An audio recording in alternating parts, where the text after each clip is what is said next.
Hello everyone, and welcome to the Stage 6 dissection video of Ever at the End of Time, where today, me and my friend Saturn, who now goes by Al Bully, we're going to be talking about the final stage and, specific points of interest. Hello guys. Before we start, I just want to apologize, it was, a little time since I uploaded Stage 5, but, well, here's the Stage 6 video. So we're going to start with 01, a confusion so thick you forget forgetting. So the first thing you can hear is that, unlike the other post-awareness stages, this isn't a mess of different memories and songs, but rather just a booming void that is taken over all.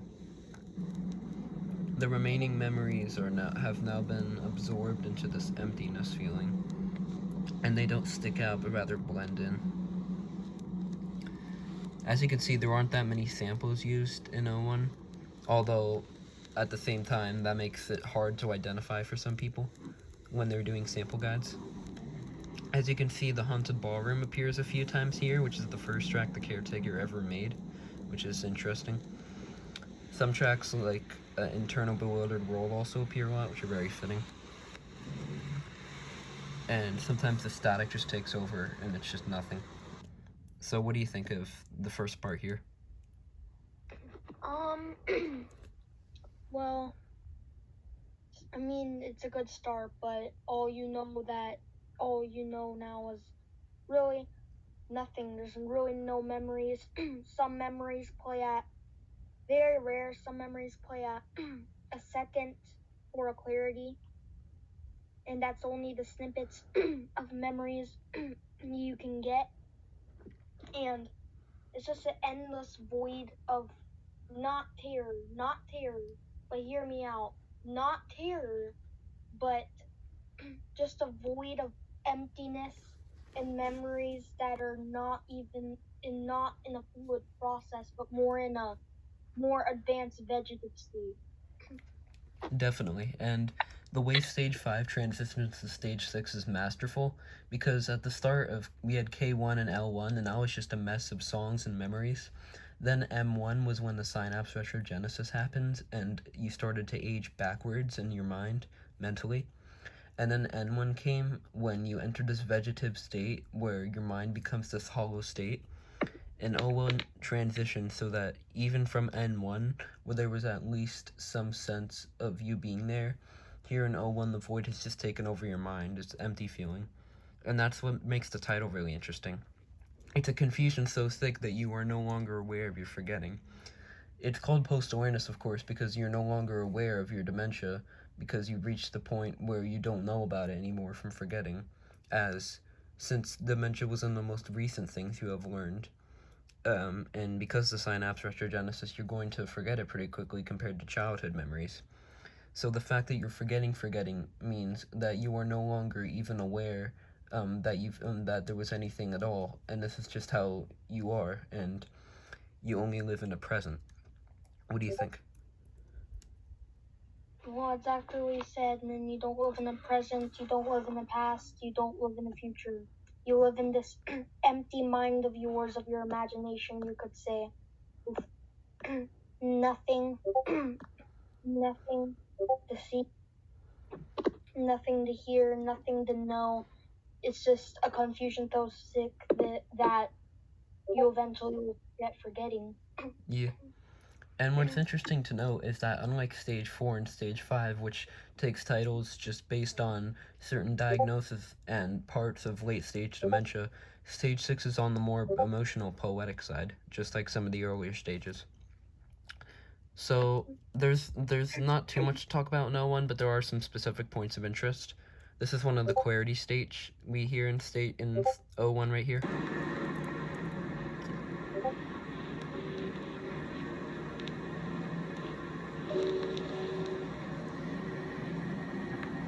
As you can see, it was a very peaceful part, sounding like a very snippet of like a piano melody, and it probably comes from yeah.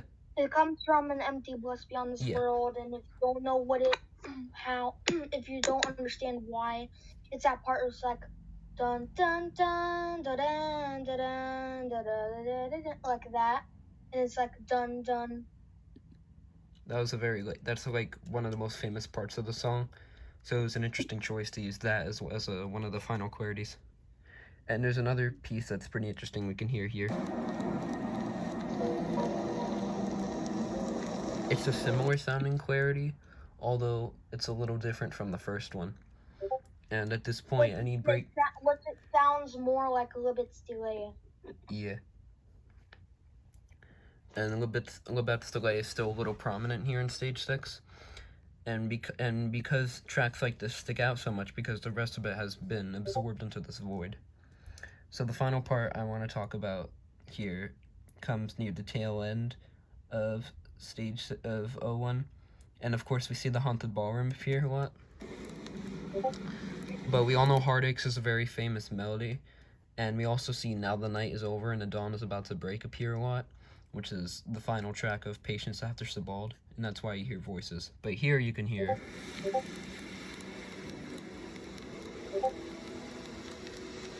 you can just barely hear the droning from Mournful Camaraderie, which is of course a very famous part of that track and just a famous track as a whole. And the fact that this is the final appearance of Heartaches is pretty heartbreaking. What do you think of it? It's sad. He loses his subconscious and unconscious, and eventually his consciousness, which is very sad, and you just don't want to think about that stuff because the patient is suffering. Yeah. We now move into the second track of stage 6, which is P1, A Brutal Bliss Beyond This Empty Defeat. And this is what I believe to be one of the harshest track of stage 6. And it reminds me of L1 in that way because they're both very harsh and they're also the second track of the album. And there are a few points to talk about, and P1 is definitely an overlooked track. Based on the title alone, you can see this track is definitely more brutal and harsher in the void and static than some of the other tracks.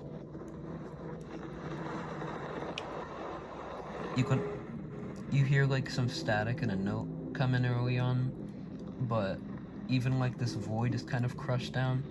It also reminds me of N1 in a way, with like the loud, almost voice sounding, the sound of the void erasing everything. And I think that's pretty interesting. What do you think of this first part? It's just the beginning of another track. Nothing much to say here, but it's much more harsh and much more. It's much more. It's much more awareing to the person that has dementia. They're still not fully aware that they have it anymore, but it's getting more clear that they eventually will have it. Yeah. So here's another part I want to talk about here. That part of the track is pretty harsh, and it's kind of what that N1 part sounding I was talking about. N1 is one of my favorite tracks, and I think a fantastic closer. And like I said, it has a masterful transition to 01. And so I think it's kind of interesting that P1 sounds similar to it. So in the next part. Also, if you didn't know, it's A Brutal Bliss Beyond This Empty Defeat. I'm not the track name. I know that's the track name. I'm not saying that's what it is. I'm just saying that that's truly what it is. Yeah.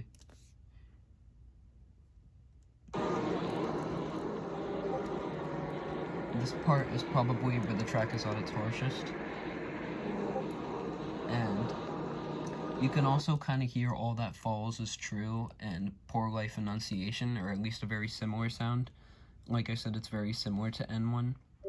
And I think at this point, the title is interesting because A Brutal Bliss implies that even in this empty defeat of the mind now, that any amount of like loud noise or anything that sticks out of the void is going to become unknown and will be brutally blissful, kind of like the moments of 01. Because even though they're peaceful, and they would be even in stage 4, maybe stage 5, we're at this point in the album where it starts to stick out in a very strange way. And that's what makes this part of M1 sound, this part of P1 sound so horrifying. The next thing I have to talk about is near the end, and this is yet another appearance of the Haunted Ballroom, which is the first sampled track by the Caretaker. That was a very empty sounding track too, and it fit the name well. So what do you think about P1 as a whole? Well, P1 as a whole is good. Truly, it's a brutal bliss beyond an empty defeat, and not much else to say about it. Yeah. I just have one last part to talk about P1.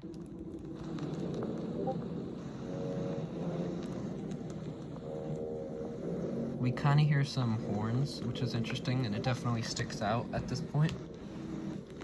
And the track does start to calm down a little near the end, which I think is the perfect transition into Q1. And Q1 is one of my favorite of the post-awareness tracks, so I'm just going to put that in real quick. Also, when you heard the little horns, those are moments in stage 6 where supposedly it's, even though it's a harsh noise and it's quieter, you will hear some memories back from stage 5 and stage 4, like that sounded like old post-awareness. Yeah.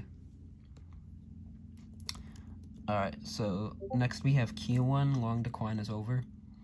So I'm going to put this in. So we start off this track with a Void, which of course just like O1 and P1, but instead of sounding harsh like P1, because although it definitely comes on strong, it's more of a hopeful feeling, like something is bubbling out of the void. It does sound kind of rough at first, just like the middle of P1, but things do start to change in the track. What do you think of the first part here? The first part's really harsh. And I have a question maybe about what long decline. No, maybe an answer of what long decline is over means. I'm not sure, but it could possibly mean that in dementia there's a long decline, and decline happens for so long because usually in Alzheimer's or dementia, it ends in like 7 or 8 years, and that's a big decline in memory over the past years. Yeah. So therefore it's a long decline, and what I think it's talking about is a long decline is over because it's not declining anymore. It's just more of a void of a bliss that is eventually going to go into terminal lucidity soon in R1. Yeah, definitely. And we're even in the album and talking about it, we're at this point where it would be about well over 5 hours and close to 6 hours. And I think what the name means is that we were at such a long decline, but this is the second to last track, and things will be ending soon, even if they don't know it. But I do think they do kind of know it, because there is something, like I said, that bubbles up a little. So this next part is quite possibly one of the most famous parts of the entire track, and maybe is stage 6 as a whole. And it's kind of like the final clarity. Here it is.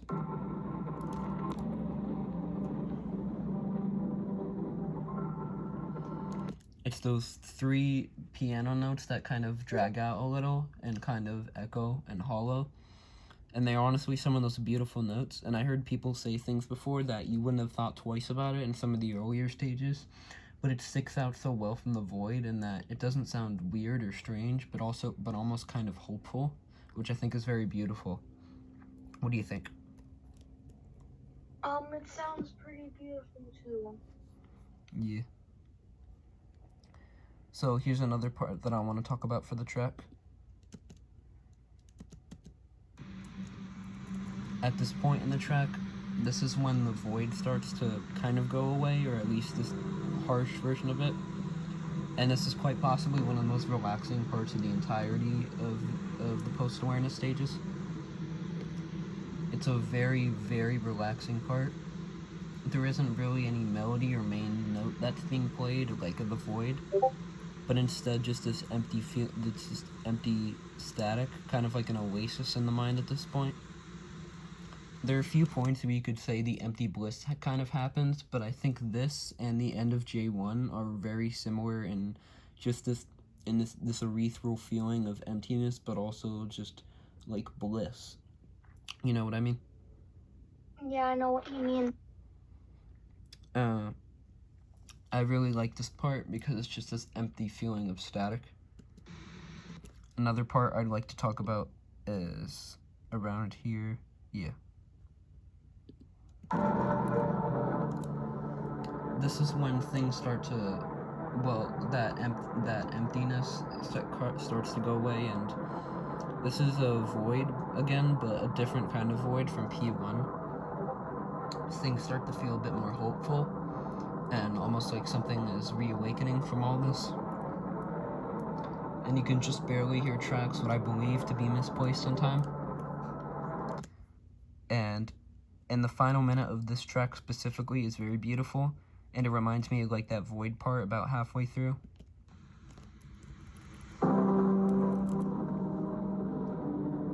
We hear that horn right in there, and even if it's not that popular, that part is very important to the track because it signifies that very soon R1 will be coming and terminal lucidity.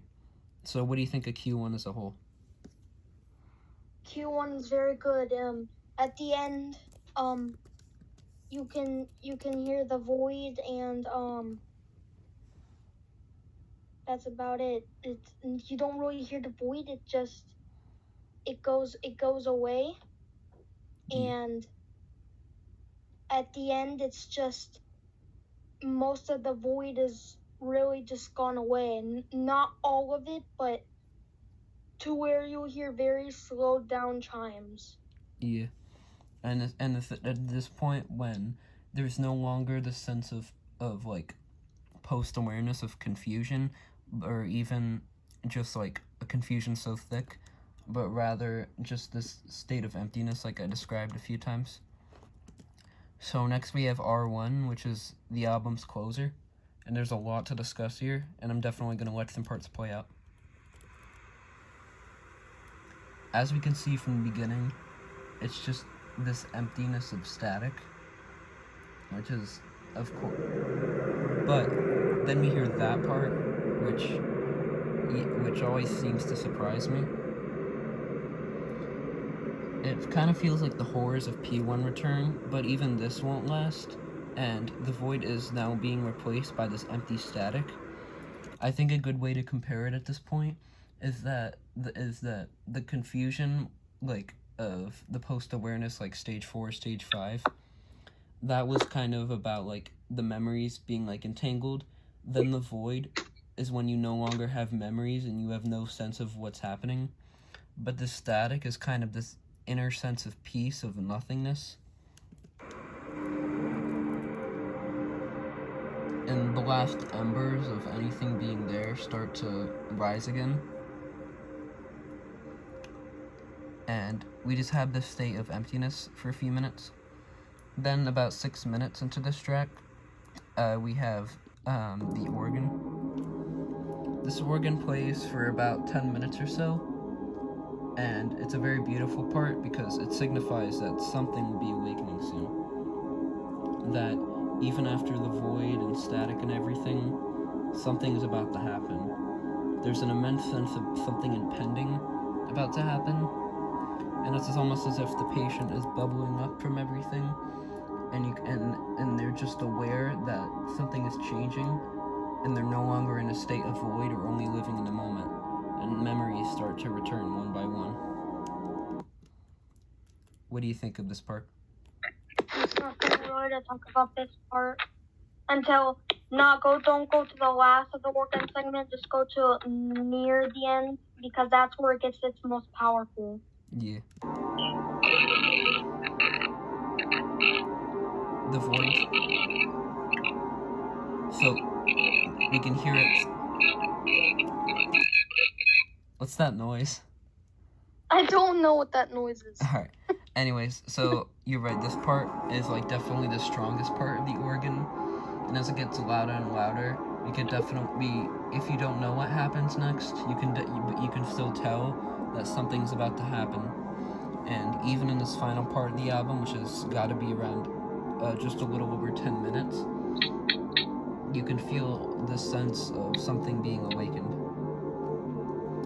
So, of course, here's the famous part of the album, quite possibly one of the most. And this is where one of the very first Caretaker tracks, Friends Past Reunited, which played in Selected Memories from the Haunted Ballroom, and A Stairway to the Stars plays. And it's a very famous part of the track, and it's a choir, and it's a very hard sample to find because the original person who sold it to Kirby, he actually he passed away a long time ago, and the record is very rare, and I'm pretty sure there's only about 100 or so in the world. And although people have found the original song, which I believe is called St. Luke's Passion, nobody can't find a specific church that it was recorded in. And the reason I'm talking about this part of the track before playing it is because I kind of want to play the whole thing without talking through it. Do you have anything to say about it first? Oh, this is Terminal City. This is where the action stops and they think that everything's okay and they think they can remember, but they don't know what's going to happen soon. Now, may you let it play. Yeah. And I will talk more about it after, but first I just want to play the whole thing without talking because it's very beautiful, as everyone says.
So that was Friends Past Reunited.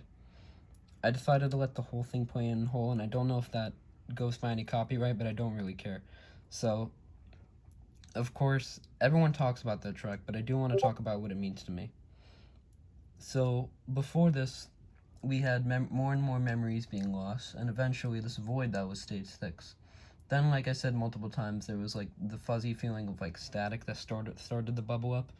Then we had the organ in R1, and then we had Friends Past Reunited. We hear a choir come in.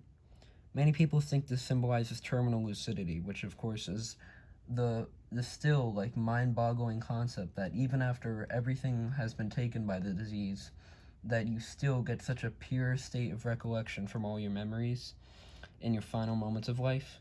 And although it's not 5 minutes exactly, of course, like it is in the album, and it is a little longer, this track gives you a very good idea of what it is like.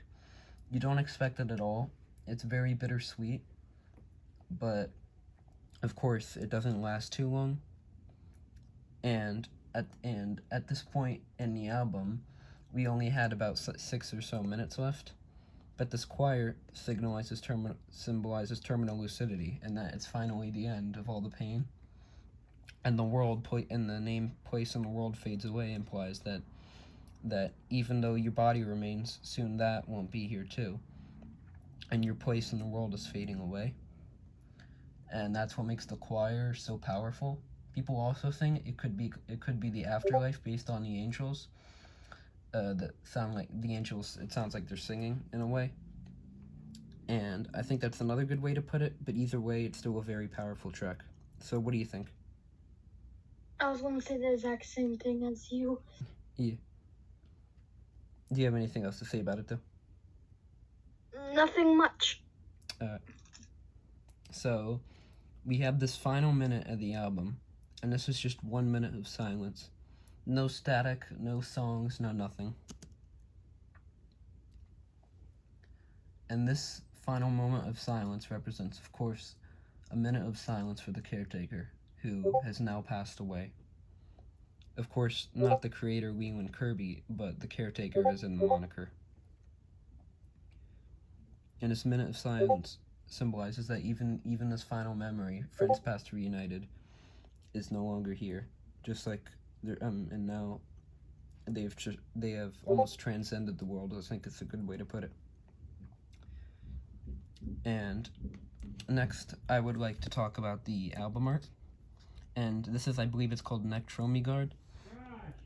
And hold on. And this is okay. And this is the cover for Stage 6, as we saw through the whole video. And this is, of course, it's a piece of cardboard with blue tape on it. The colors in the background, this non-saturated green and almost gray at the bottom, combined with the cardboard, and we see a shadow, something behind it, but we can't really see what's going on here. And this is the brain at this point. There are no more memories. It's just this empty state of the hollow husk of the person you once were that you're not even aware of. The tape symbolizes something that's meant to be placed there, perhaps like a painting or the back of a canvas, or it also symbolizes homes, like a missing part of it, or what's supposed to be, and that's what most people believe it to be. So, what do you think? I have nothing really to say about it.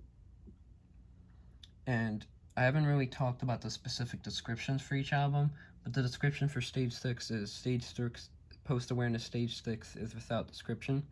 And that's also like another way I think I see it to like describe this album art, and that's why I think it's so fitting and also pretty iconic. So, thank you for joining us on the 6-part journey of Ever at the End of Time. Of course, it's an incredible album, and a lot of people talk about it, and it's easy to see why. I definitely do think it's life-changing in a way, and it's definitely given me a new perspective on memory and life. What do you think of the album? I think a good way to close it is if you get this is just not real. This is just an experience of what it'd be like. This is not real. This is just the end of the Caretaker franchise forever. Yeah, but and although it's not entirely accurate to Alzheimer's, it definitely does give like some good depictions of like what it could possibly be like. So thank you for joining me on the 6-part journey, and we will be making a video on Everywhere in Empty Bliss, and by the time this video's out, we've already made it. Oh yeah. Yeah. So thank you for watching this video, and have a good day.